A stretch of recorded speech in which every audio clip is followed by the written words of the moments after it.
Bonjour à toutes et à tous, bienvenue au Media Center de la Silver Economy Expo. Des interviews à suivre en audio, sachez-le, mais aussi en vidéo sur notre site internet et nos réseaux sociaux. Nous allons donc parler aujourd'hui de Silver Economy et j'ai le plaisir d'accueillir Laurent Levasseur, qui est le président du directoire et le cofondateur de Blue Linea. Bonjour Laurent. Bonjour. Alors, si je vous dis Blue Linea, c'est un opérateur d'objets connectés, est-ce que c'est réducteur ? Oui, c'est très réducteur parce que... Ça commence bien. Voilà, non. Mais il est vrai que Blue Linea est une start-up qui a commencé comme ça, en opérateur d'objets connectés. Bien avant tout le monde en fait, sur les objets connectés. Oh, mais ça c'est pas très important ça.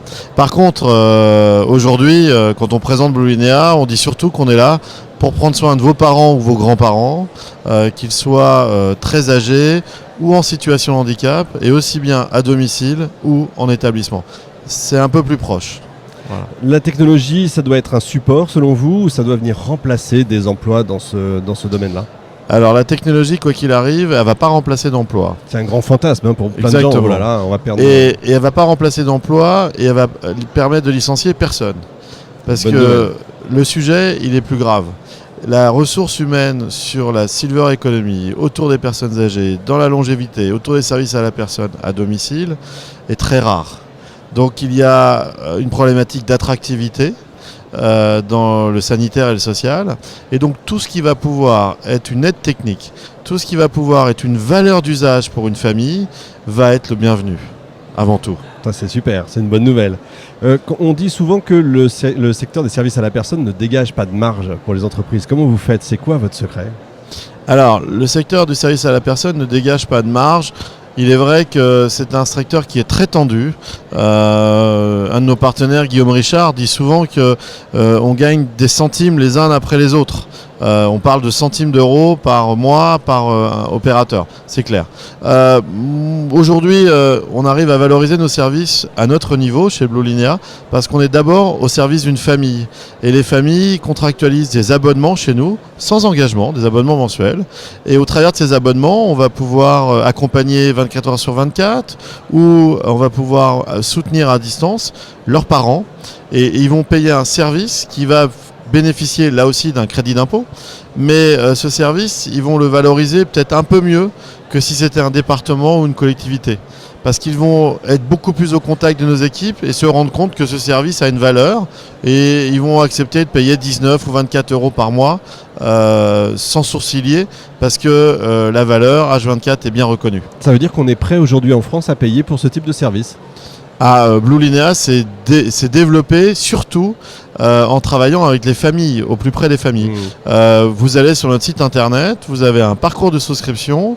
Si vous commandez avant 17h un contrat de type téléassistance, bouton d'appel, détection de chute pour votre maman, vous le faites avant 17h, eh bien, elle aura le dispositif installé chez elle avant 13h demain matin dans toute la France. C'est extraordinaire. Non. Mais comment vous faites ? Vous avez du monde partout ? Vous avez combien de salariés ? Alors, on a une petite centaine de salariés, Quand même. mais on a mis en place un réseau de partenaires. On a une centaine de partenaires en France qui représentent près de 20 000 salariés qui sont là. Et j'oublie certains autres, mais 20 000 salariés qui sont prêts à intervenir. Et aujourd'hui, on déploie grâce à des partenariats avec Chronopost, par exemple, dans un temps record. Et on a tellement simplifié ce parcours de souscription que quand l'appareil arrive, eh bien, en connectant, si c'était votre maman ou votre grand-mère, on dirait « Bonjour Madame Frender » directement. C'est énormissime, formidable, j'adore. Je trouve ça Merci. fabuleux. Est-ce qu'on peut dire qu'il y a une expertise française quand même dans le savoir-faire ? Alors, Blue Linea est une entreprise qui est aujourd'hui cotée en bourse depuis 5 ans. Félicitations. Ouais, bon, on n'est pas très nombreux, mais c'est pas mal. Bah, c'est bien. Et pourquoi ? Parce qu'on représente un nouveau type d'opérateur. Alors, on a tous l'impression de créer des choses, surtout les Gaulois. Les Gaulois ont toujours l'impression d'être les premiers partout. Oui, c'est vrai. Et puis, dès qu'on sort des frontières, on s'aperçoit qu'il y a d'autres initiatives très proches. Sur ce continuum autour de, on va dire, on part de l'entrée en retraite jusqu'à tout ce qui peut se passer à domicile, puis après tout l'accompagnement qui peut être fait dans des nouveaux types de prise en charge, que ce soit de la colocation entre seniors à l'EHPAD à domicile ou à l'EHPAD tout court. La France a une vraie particularité, une vraie avancée. Et donc l'opérateur que nous sommes et qui accompagne des familles sur tout ce parcours, eh bien oui, on s'est aperçu que dans d'autres pays d'Europe, c'était pas encore aussi avancé.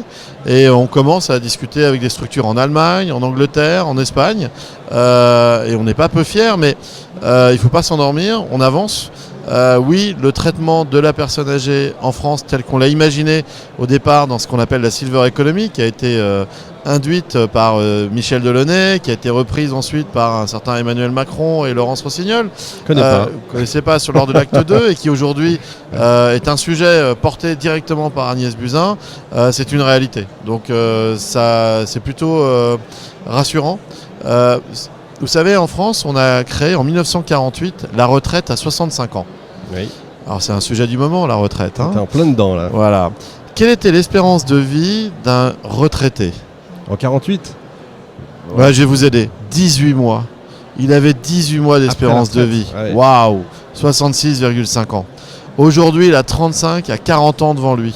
Donc de l'entrée en retraite jusqu'à l'EHPAD. C'est une autre vie en fait. Il y a un parcours tel qu'on ne peut pas laisser seules les personnes. Il faut les accompagner. Et ce n'est pas juste le sujet d'une personne âgée, c'est le sujet de toute une famille. C'est la démarche qu'on a chez nous. Ah oui, c'est formidable. Et comment vous est venue l'idée justement d'aller dans ce domaine-là ? Ah, alors cette idée nous est venue suite à quand on a compris qu'il allait y avoir un véritable tsunami autour de la dépendance. C'était les termes qu'on employait, la dépendance. Que la perte d'autonomie était un véritable sujet. Et c'est là où on s'est rendu compte que il n'y avait pas vraiment d'opérateur, il n'y avait pas vraiment de continuum, il n'y avait pas véritablement un métier qu'on crée chez nous, autonomie planner par exemple. Il n'y avait personne pour être le conseiller de la famille et pour pouvoir permettre d'avoir un interlocuteur. Vous savez, une chose simple, personne n'a été programmé sur cette planète pour prendre soin de ses parents. Prendre soin de ses enfants, c'est naturel. Prendre soin de ses parents, c'est une autre histoire. Et pourtant, c'est ce qui va nous arriver à tous. Ce qui est une première dans l'histoire d'ailleurs. Exactement. 4 à 5 générations autour du sapin de Noël. Ouais. C'est génial. Et si vous demandez à vos grands-parents s'ils ont connu leurs propres grands-parents, vous avez déjà la réponse, c'est non. Absolument. Aujourd'hui, il y a des liens qui se créent entre petits-enfants, arrière-petits-enfants. Ça, c'est un truc de dingue. Et nous, on a choisi de l'accompagner, ce mouvement, et d'accompagner la famille autour de ces sujets. Ce qui est formidable aussi, c'est que la technologie, j'allais dire la nouvelle technologie, mais les technologies permettent également de créer des nouveaux emplois, des nouveaux métiers. Alors, tout à fait. Justement de planeur. Autonomie planner, ce suivi, cet accompagnement. On a des équipes H24, 7 sur 7 chez nous qui accompagnent les familles. Notre activité de téléassistance, par exemple, le bouton d'appel le plus urgent, ce n'est que 12% de notre activité pour des détresses respiratoires, des chutes, des urgences médicales. Dans 60% des cas, on va avoir plutôt des conversations avec ces personnes âgées qui peuvent se sentir seules chez elles, un peu isolées. Nous vivons tous en moyenne à 297 km de nos parents. Ça, c'est un sujet.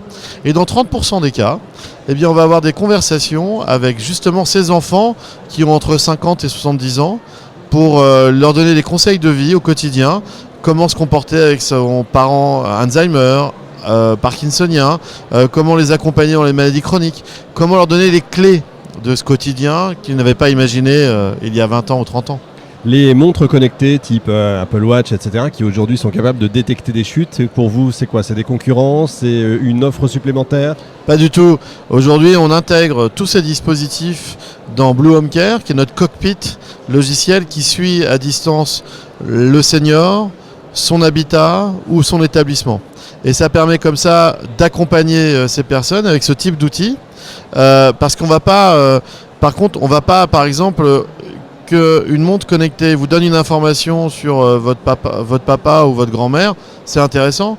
Mais que vous receviez ça là maintenant par SMS pendant l'émission, à part augmenter le taux d'AVC chez les enfants, ça va pas vous servir à grand-chose.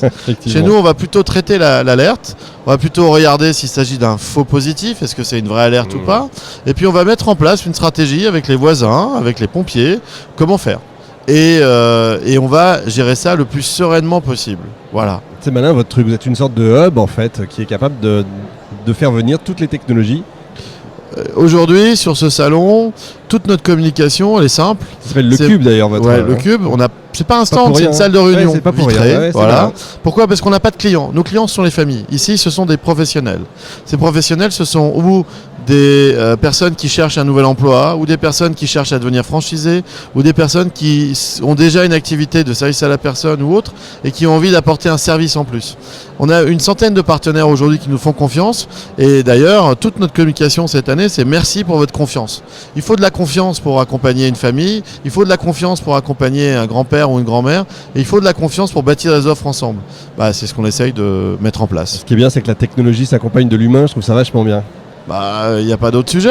C'est vrai. Merci Laurent Levasseur, bravo pour tout ce que vous faites. Fin de cette émission en direct de notre Media Center. Retrouvez l'ensemble des émissions sur silver-economie avec un y-expo.com. On se retrouve la prochaine fois avec un nouvel invité.